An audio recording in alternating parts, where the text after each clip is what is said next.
Welcome to Inside the Firm, a podcast dedicated to small business owners and hosted by entrepreneurs, Alex Gore and Lance Cayko. Each week, they take you on their journey of how to start, run, and grow a business by bringing you inside their architecture and real estate development firm. Get a behind-the-scenes tour of how these business leaders manage their clients and foster company culture while creating new and innovative projects. And now your hosts, Alex Gore and Lance Cayko. Lance, do you ever think to yourself, hey, I don't know Revit. It's 2020. I should probably know Revit.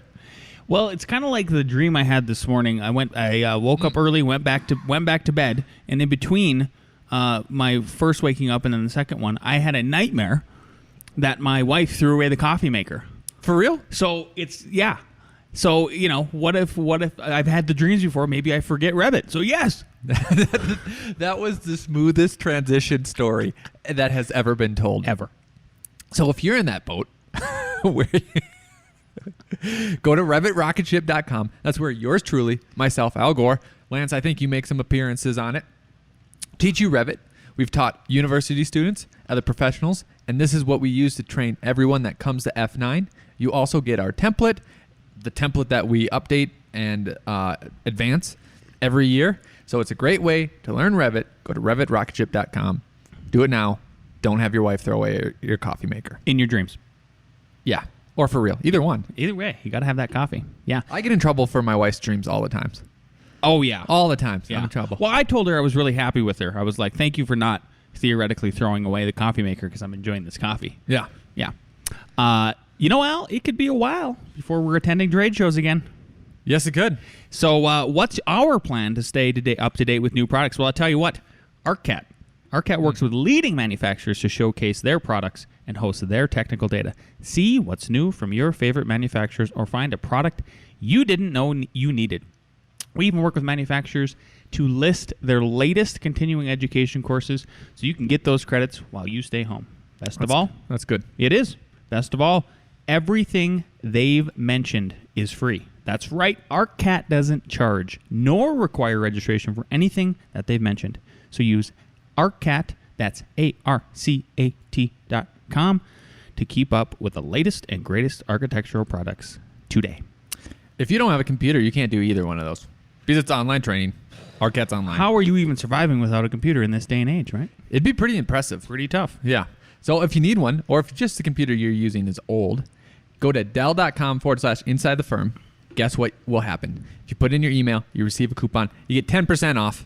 10% off. Take it off. From now until next Wednesday. So the end of this month.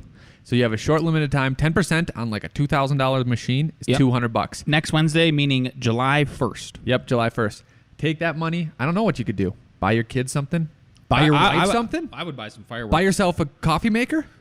An extra one, just in case your wife theoretically throws it away in your dreams. Once she does, you go, ha ha! I gotcha. Then she throws that away. Ah! All right, then you're out of luck. So that's your decision. That is your what decision. to do with that free $200. Yep, it's not ours. Okay, let's get serious.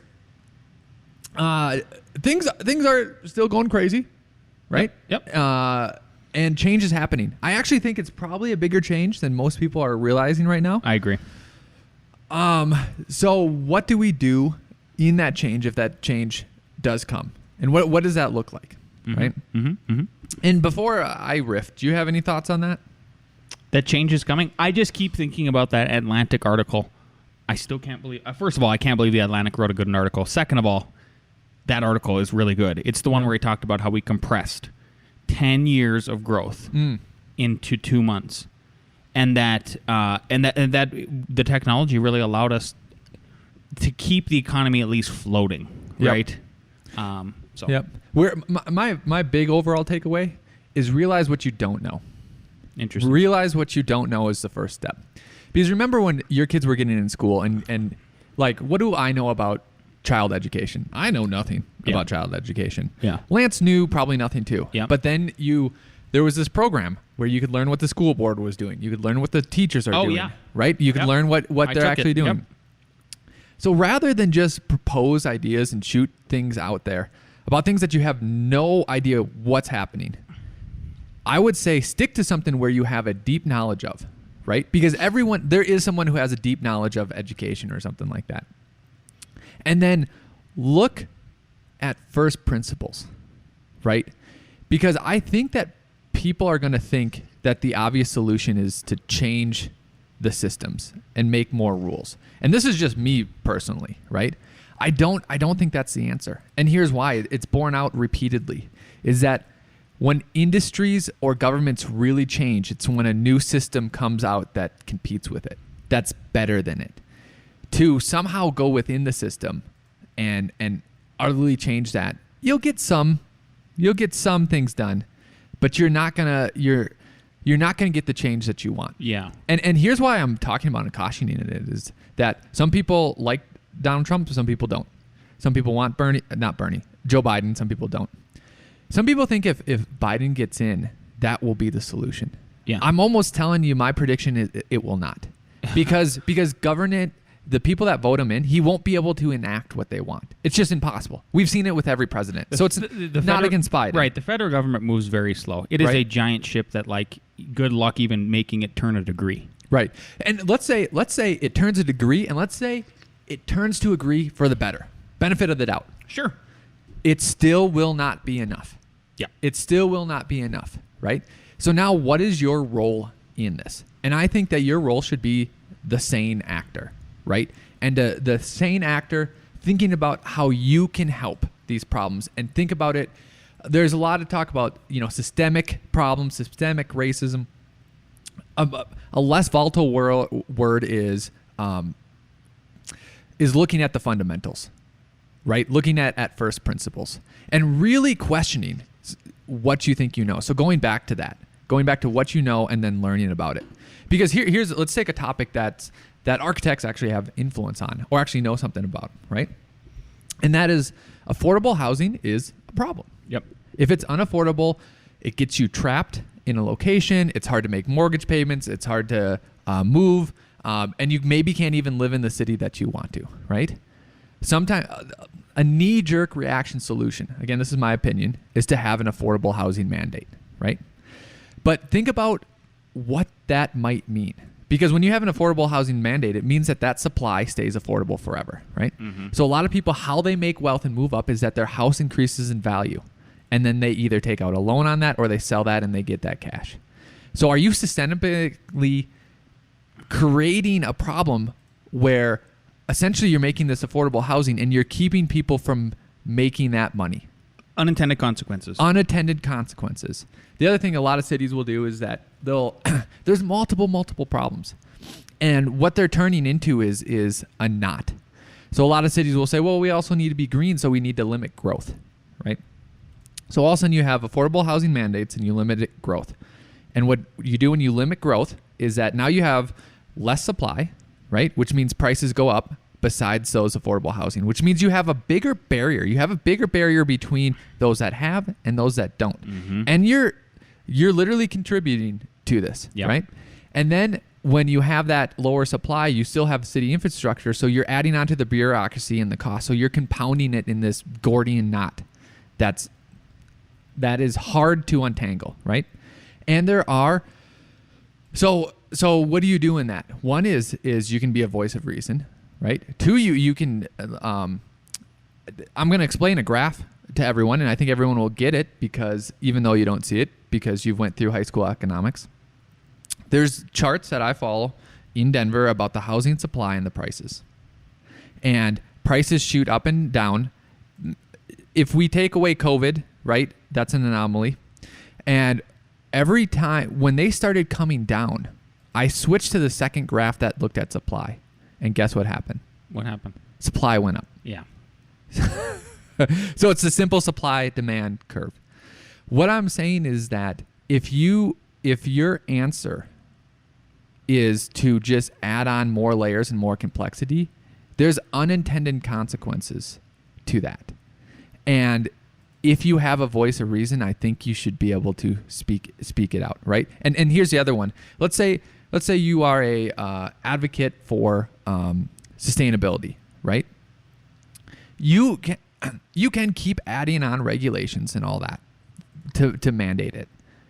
Now, you might want to examine whether that's going to add another layer onto this system where now you're increasing the housing costs and maybe you have lower supply because of the other rules and maybe you get into a gridlock. I hate to say it. Not everyone can do this, but do you know what Tesla's solar panels cost now for 4 kilowatts of power? $7,000. Wow. Price is coming down. That's about half of my solar. That's half the price that my solar array cost, and I have a 4 kilowatt system. And that was what, a couple years ago? 5. 5 years ago? So the price got cut in half in 5 years? Yep. So I would rather people think about these housing problems as what solution can you make? What new solution can you make to help solve it? Not what barriers or restrictions you can put on other people's, but what solutions can you actually create and come up with, right? And let's go on the Elon thing. If you said NASA or Boeing, please make a rocket that lands on itself, and here are all the regulations. I mean, they didn't do it by themselves. There was no way they were going to do it cost effectively if you put regulations on it. Mm-hmm. You got to innovate. We have to innovate our way out of this. That's what I'm getting at. And you have to innovate your way out of it, not telling someone else to innovate their way out of it, which is what I just did. Not telling other people, not regulating other people. To innovate their way out of it, yes. It's actually doing it. Yeah, I like that, Al. Okay, well, here's a topic I'd like to talk about. Because this happens. It doesn't matter how it happens. It doesn't matter how you're engaged with this person, but you're going to have to deal with insufferable people.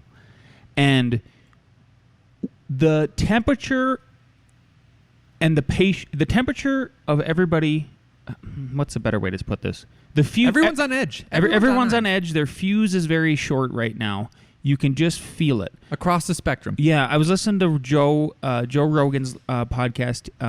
Who did he have on? It wasn't Bill Burr. Somebody else recently. Oh, Colion Noir. It was awesome. Who is that? A black guy that's a gun rights activist. He's great. He was on there, and Joe mentioned to him, they were talking about the lockdowns and everything, and he says his example was, he was like, I could even tell that drivers were even more aggressive in LA, which is like, they're already aggressive, but they were even more aggressive. So yeah. I think with everybody on edge right now for all of these different reasons, we should talk about how to deal with insufferable people. Okay. So I found this great article. It's at allbusiness.com/10 tips for dealing with insufferable people. You could find it yourself. So the first tip they give you is look at yourself first. Number one, consider what's going on in your own life, right? Are you under a lot of stress? Are you dealing with some personal turmoil? So maybe you're being overly sensitive and as a result overreacting to the situation, which if you just take that pause, maybe wait a day to respond to that email, a day to respond to that text message, at least let them know that you received it. Have a cool off period. Happens to you and me all the time. All the time. All the time. All the time. Yep. Try that. Number two, get feedback from others. I think that's why Alex and I are so adamant about, like, if you're listening to this and you want to start a firm, if you want to start your own business, if you can't find a business partner, fair enough, at least find a mentor, right? So you could get the feedback from them. Go ahead. And the easiest way, join the Entree Architect Facebook community. Yep. Bunch of people there. Mark was talking about that, I think, when we did the ARCcast, about how people just find mentors in there. It's fantastic. Some gal was asking the other day, I need a mentor. Boom. I mean, it was like hundreds of comments. People are ready to do it. Like, for me, it's an honor to be a mentor. Al, I think, feels the same way. I got 2 or 3 of them. Yeah. Like, there's people, there's a young guy that was messaging me yesterday. He's a friend, not business related, but he started this little news company, like a little website, and he was asking me, and it was great. So get that feedback from others. Number 3, initiate a conversation. So maybe talk openly to that individual about what you were experiencing. And then, the tricky part about wading through that is being careful not to place blame, but rather just explain how their behavior makes you feel. Our family did a little bit of therapy with the lockdowns. It was just tough on people. And this was a critical part that the gal taught me was use the I word. So, for example, when you do this, I feel as though you are attacking me. And then you might be pleasantly surprised to find the other person is willing to modify their behavior once they become aware of the issue. Just tell them, here's how I feel. Yep. And for men, maybe that's a tough thing to do. I don't know. For me, it's not. Just do that. Super helpful. Along that lines, it's a great point because let's say someone's insufferable or on the other side for you, of you, especially in this climate of change. Some people might be opposed to you, but you might be feeling that they're out to get you. And this is weird because most of the time they aren't out to get you. Most of the time they aren't out to get you. Sometimes they are. Yeah. But most of the times they're not. Yeah, I think lowering your guard with that. I think it's an easy thing to think that they're out to get you, but getting to the point where you can say, I feel like you think I'm out to get you. How much would that help? And to let them know that I'm not here to get you. Yeah. I'm here to try to work with you. Yep. Number 4, keep your cool, obviously.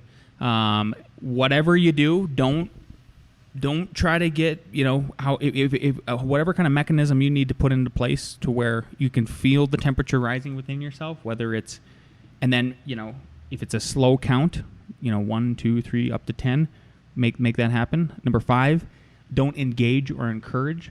So learn to manage conversations with the difficult individual so you're not engaging them or encouraging them, their offending behavior, right? And sometimes I don't think you can. I think it's difficult because, especially with email or text messages, they always come off cold. Yes, you can add little emojis and stuff like that, but at the same time you're trying to be a professional, so you're not supposed to do that. So, for example, if the person is an obnoxious braggart or a vicious gossiper, then learn to change the subject, cut the conversation short, to keep moving it ahead. Number 6, limit interaction. I think this is a really good one. Like, don't go out of your way to engage that person if they're just toxic. Number 7, don't make it personal. And if they try to make it personal, just stay on course, keep it professional. And then number 8 and number 9, it gets to a point where we're starting to maybe break down. Report the behavior. That's, I think, if you're in a workplace.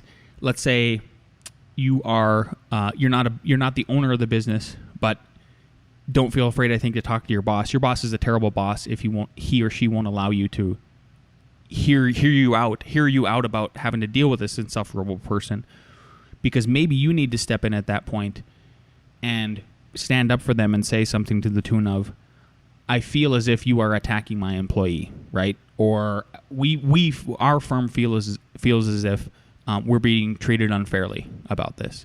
Then 9, if the problem just becomes insurmountable, can't handle it right, just move on. Ask for a transfer to a different department. Ask to get taken off the project.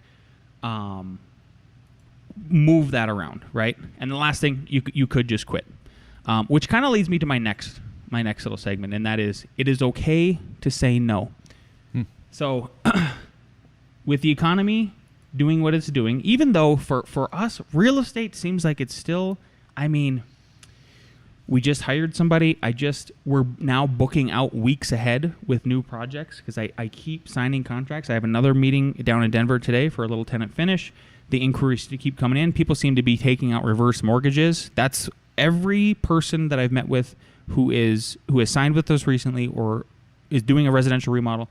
They're all taking out reverse mortgages, and that's how they're funding these additions and remodels. Mm-hmm. But it doesn't mean, so that might not be your case. Like, I don't know where, maybe in your part of the country, not where we're at, that's not happening, and you're starting to get hungry. I think it's always a good reminder to tell everybody that it's okay to say no. So there was a potential client I met with a couple weeks ago, and it was just, the first phone call was weird, because this person was trying to dictate to me how our process would work, and I thought, oh, maybe they're just misinformed. Trying to give them the benefit of the doubt, and I go, hey, I'm happy to explain our process to you in a meeting. Here's a link. If this is your cell phone, I'll send you the link to my Calendly. You can book a time. I'll come out, take a look at the house, walk around, show you how we work. Sure. It continued. That kind of insufferability continued, and I walked away from the meeting going, This would be a great commission, monetary wise. This would be a great commission in this neighborhood, but this would be a terrible experience. Yeah. For maybe a year or two. I mean, right? That's the other perspective. So, like, do we need the work too? Absolutely. Especially when you are hiring somebody, even though Alex and I have hired, I don't know, dozens of people at this point, I still get a little nervous when I hire somebody, and we're going to hire somebody, and that we have enough work lined up and getting them into the flow of things. But I still said no. So I just simply wrote that person back and said, we don't have the time. So here's 5 reasons why I would layer onto why it's, besides my anecdotal story, why it's okay to say no. Mm-hmm. Number 1, you don't owe anybody anything. You don't. Just because you met with them, there doesn't mean you don't have to do anything for anybody at all. Unless you are engaged in the proposal and the contract. So you haven't done that yet, you don't owe anybody anything. Number 2, you can never control everybody's opinion of you. This one for me is like right in my soul. That's why I'll be honest with you, like, I don't really give a shit what most people think about me. I care what Alex thinks about me. I think what my wife thinks about me. I care what my employees think about me and my clients. But beyond that, my clients that I have engaged with, I can't control their opinion, nor do I want to. So that gives, for me, it's always given me solace. Where I'm just like, nope, I'm gonna be me. Yep. I'm gonna be me. Yep. Number 3, you're the only one who can really identify your priorities in life, right, and your firm. So while that potential client, for instance, had their own set of priorities which did not match with ours, that was a red flag. It was like, nope, don't do it. Number 4, you're your number 1 citizen. You are you. You're the individual. You matter the most. Your happiness. If you aren't happy, like, are you even living? Yep. Honestly, if you are unhappy and miserable, especially in this climate, like, why wouldn't you avoid that stuff? So just say no, right? And number 5, life moves on. There will be new clients. 2 weeks later, like I just said, all kinds of new clients, people I want to work with, people I'm excited to work with. I don't have to work. I know I am even happier that I said no to that person now in hindsight. That's the hardest hurdle. Yes. That is the hardest hurdle. Because I remember when that physically happened with money exchanged. I was buying my first house. But I put offers on other houses. And I finally got this one house. And I stopped all the alerts for, new houses from, whatever those websites are that give you alerts. And it was like, man, I'm so glad I got this, because it seemed like all my options, I didn't have any other options. A couple weeks later, I looked, and guess what? They were still selling houses. There was still other houses. Yep. And I think don't get FOMO, fear of missing out. Exactly. So I think that last one is the hardest one, but it's definitely very, very true. Yep. Okay. Can I read you an email? Yeah. All right. I'll read you an email. Can I say? Yes, I asked him for permission. He's a friend of ours. We've talked with him. It's Richard Sanford. Richard Sanford. Yeah. He goes, hey, Lance. I just did my first virtual consultation with a couple in Philadelphia. I got to say that this may be the way going forward for me to do an initial consultation. The project is for a 2 or 3 story addition, so they didn't walk me through their house. I did have the Google 3D map of their property up and on the screen, along with the Philadelphia website called Atlas. Hey, the name of my kid. Yeah. Which has property deeds and zoning data, along with the property's permit history. Since I could share that screen with them, we are able to discuss the possible zoning issues in the call. Instead of writing the issues down and telling them I'll get back to them. The best part was they agreed on a fee and hired me on the call. I also got them on my project schedule, which has never happened for me during initial consultation. Now I got to set up a Calendly or similar app or schedule appointments. I think you mentioned that on your podcast that you use Calendly. Is that correct? Also, give my best wishes to Al. I know he's the super cool one of you two, and I just wanted to give a shout out to that man because I admire him so much. Wow, Richard. The last paragraph that he didn't actually say. It's debatable. Debatable. Yes, it is Calendly, and I'm more or less answering that just for everybody. I really love that app. Like, I regret not having that app in place. I don't know, 5 years ago, because it's so easy to. Like I said, sometimes if I'm going to tell myself here, but if I'm driving and I answer the call and I'm using Bluetooth. Yes, Bluetooth. So I'm following Colorado law. However, like that insufferable potential client that I'm not going to work with. I said, yeah, after you get a phone call, give you a text here, shoot you my Calendly link, and then people book that way. It's just been, I don't have to look at my calendar. It's so easy, and I think it gives clients, this is just me going out on a limb, potential clients, just I think it's what they expect these days as far as quickness and responsiveness and ease of being able to work with somebody. So I highly recommend that. And the other cool thing, I think I'll re-mention it again, is let's say you can set up all these different types of meetings. So I have like 7 different types of meetings now. The one that Richard is kind of mentioning is what the virtual one is. There's 2 different ones I have for that. One, they can book it, and then it automatically links to my Zoom account, and the Zoom link and everything is all set up, and we're all on the same page. The other one is if we're going to do FaceTime, and so some people want to use their iPhone for FaceTime and walk me around the house and stuff like that. So I'm super glad that to hear from you, Richard, and that it's working out for you. I think to kind of bring the whole circle around, like Alex was talking about, all these changes are coming. This is one of the changes. And if you're not offering this stuff, because Texas I don't know if you know this, Al, but Texas just shut down. They said by noon today, Governor Abbott said bars you got to shut down at noon because they're spiking again with their cases. Yep. Florida, DeSantis said as of noon in Florida or something like that, either today, it doesn't matter, they can't serve alcohol. Meaning, well, what do we? Yeah, I mean, yes, you could go get a cold virgin pina colada or something like that, but so this isn't going away. Who knows? I think it is going to be the whole year, and then because people are changing their behaviors, and maybe they find more ease in this and doing Zoom meetings. And I mean, this virus reminds me of the internet in terms of its disruption, for better or for worse, for society. Right? Yep. It is going to fundamentally change enough things that you gotta at least be able to catch some of these waves. So, do what you will. Cool. With that, let's move on to our best friend Nick with Nick Reads. Hello, best friends. I hope you all had a great week this week. Or reading. I love the freedoms we got in this country. I appreciate your freedom to burn your flag if you want to. But I really appreciate my right to bear arms, so I can shoot you if you try to burn mine. Johnny Cash.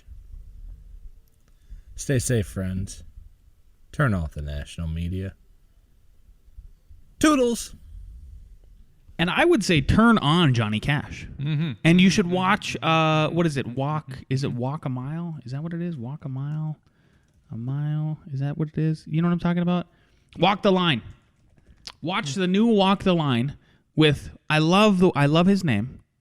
Joaquin. Joaquin Phoenix. Our insulator's name is Joaquin. And he's That's a awesome. cool name. Not enough Joaquins running around. Yeah. You're going to look at it and you're going to say, Joaquin, but it's Joaquin. Yeah. So if you're having a baby, consider that. Consider that. All right. What do we got next, Al? Let's do A.R.E. Jeopardy.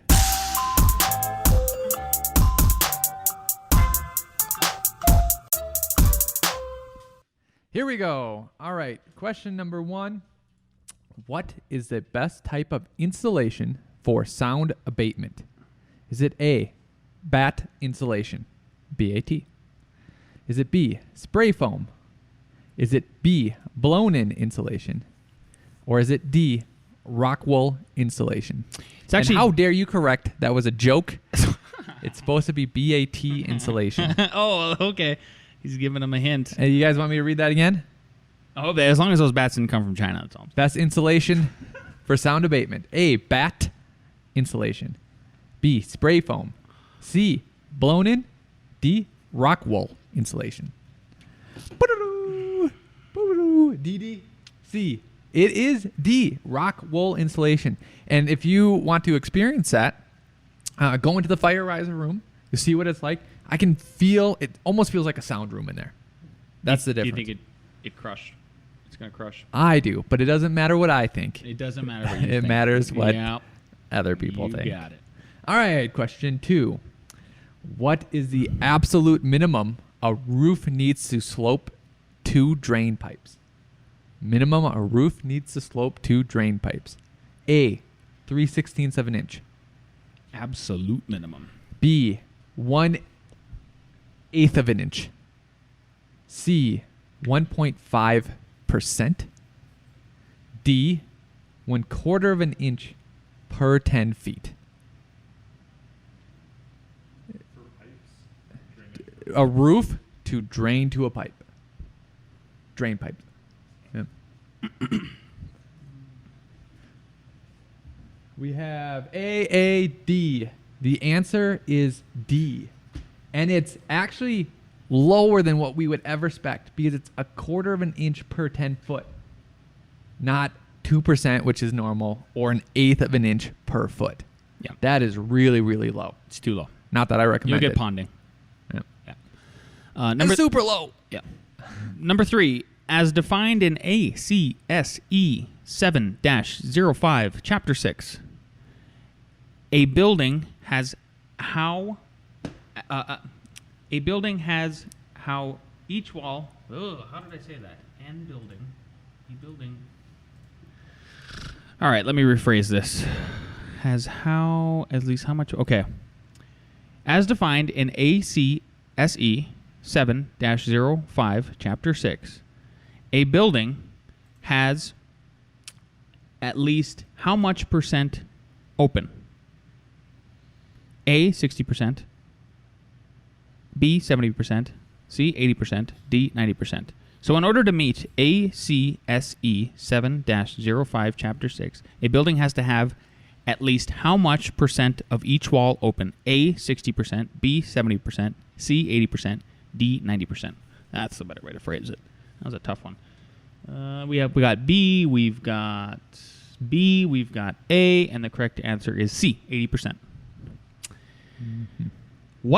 Number 4, what 3 items is an architect responsible for evaluating during schematic design per AIA-B 101? A,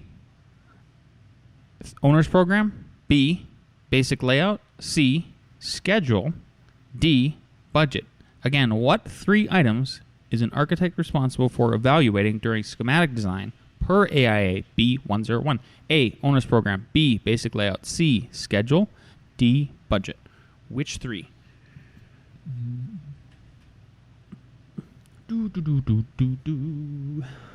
do we got? These gentlemen are thinking hard. We have A, B, D. We have A, C, D. And we have A, C, D. Both A, C, D are correct. What do we got for scores? Do we need the tiebreaker today? We got 2. 1, 2. Got to have a tiebreaker. All right, Al, you're the tiebreaker. And it's just quickest to answer the question, right? Okay, here's the question. What is a request applied for by the building owner to the planning department for permission to deviate from an ordinance called? Lance, you got to look. We got it. Yeah, Mark's got it. Mark's got it. Variance. Did you have it too? Yeah, that one's a pretty Mark, easy where are one. we eating? Runza! Mark wants Runza for some random reason. How dare you make us all eat Runza? Other than that, if you last words, if you want to learn Revit, go to revitrocketship.com. That's all I got, Lance. That's all I got too. Send in. Actually, one more thing I got is send in any listener questions. We love it. Even if there's an old episode, there's something we covered and you need more clarification, if you're wondering, want to pick our brain, we're always around. You can email me at lmc@f9productions.com or akg@f9productions.com, and we will see you next week.